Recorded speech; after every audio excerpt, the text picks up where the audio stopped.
Now, with both of these conditions, it leads to decreased filling of the heart. Now, let me break that up for you. Remember, the pericardial cavity is being filled pathologically. But in the meantime, what is it doing to the heart? It's restricting it. So therefore, now you tell me, what kind of dysfunction is this? Good. A diastolic dysfunction, because you can't fill up the heart.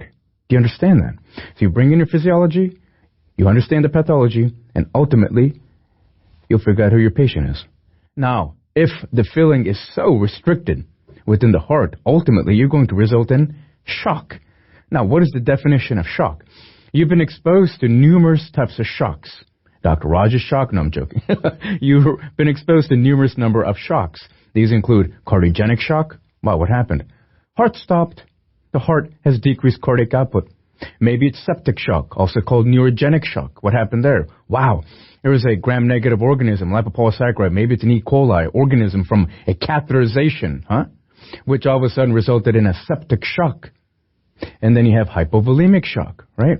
So what's the common denominator? Apart from the term shock, what does it actually mean? Well, whatever the case may be, let it be decreased cardiac output, in this case due to decreased filling, the tissue is not receiving enough oxygen. If it's septic shock in microbiology, you know that there, because of the organism, the tissue is not receiving enough oxygen for different reasons that we're not going to go through here. And then hypovolemic shock. Well, there what happened?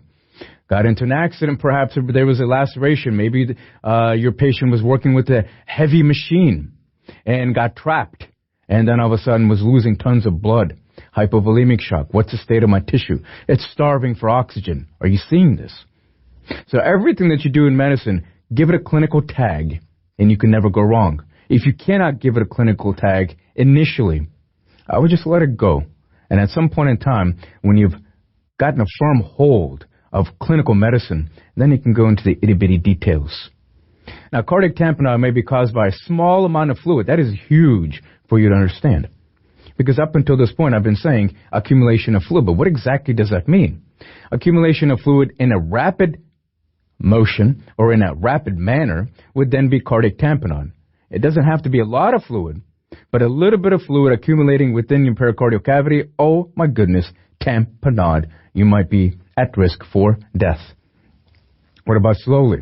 Well, if it's slow effusion, then that's not necessarily called tamponade. It just means pericardial effusion, and I'll show you the comparison between the two in a little bit.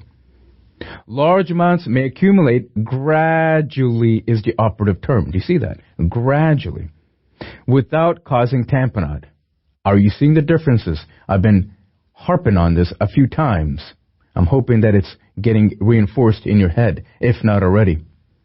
If you're thinking about gradual accumulation of fluid, malignancy, or we'll take a look at other etiologies, but I'd like for you to think of malignancy, and oftentimes, well, what kind of fluid is accumulating in your pericardial cavity, or cavities in general? Okay, so here's a graph in which we're comparing acute versus chronic type of accumulation of fluid within the pericardial cavity.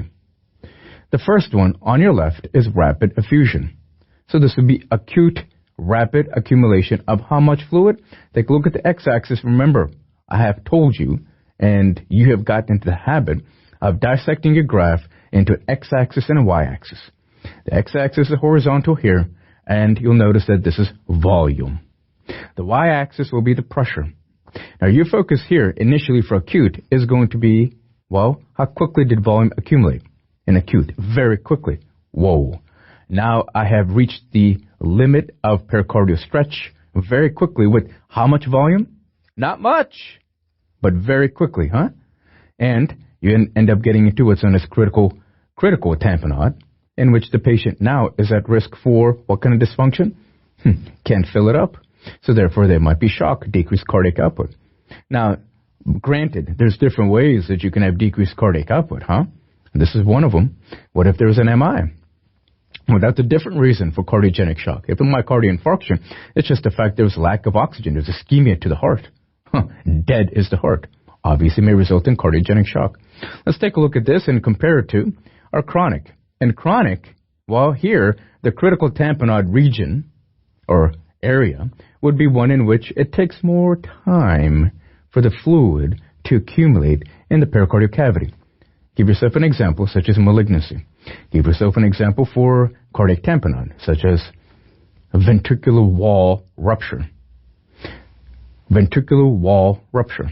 A few times now we've also talked about rupture. You want to keep in mind or keep separate wall rupture versus septal rupture, right? Septal rupture would result in a VSD type, a systolic murmur. A wall rupture would then result in rapid accumulation of fluid, cardiac tamponade. Now here you'll notice the critical tamponade region for slow effusion takes a little bit more time. These are important comparisons so that you clearly distinguish between acute and chronic type of effusions.